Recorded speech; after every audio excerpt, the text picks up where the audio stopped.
Sognava di diventare un campione di calcio, la sua giovane vita però è stata spezzata a 16 anni da un'auto che lo ha investito mentre era in bicicletta con un suo coetaneo. Manuel Lorenzo Ntube, il sedicenne morto ieri sera a Ferrara, era conosciuto anche a Padova perché era un promettente calciatore della formazione Under 17 della società biancoscudata.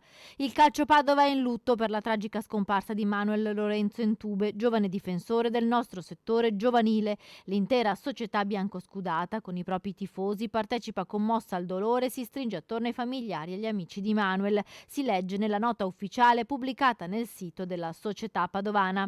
Il sedicenne è l'ennesima vittima della strada. Il giovane e il suo amico stavano percorrendo una strada buia e poco illuminata della periferia di Ferrara. Sono stati travolti da un SUV che poi è scappato. La bici è finita contro un palo, per lui non c'è stato nulla da fare. L'amico, scaraventato sulla strada, è ora ricoverato in prognosi riservata all'ospedale di Cona. Il pirata della strada invece si è costituito qualche ora più tardi, è un 37enne di Ferrara e ora dovrà rispondere di omicidio stradale e omissione di soccorso.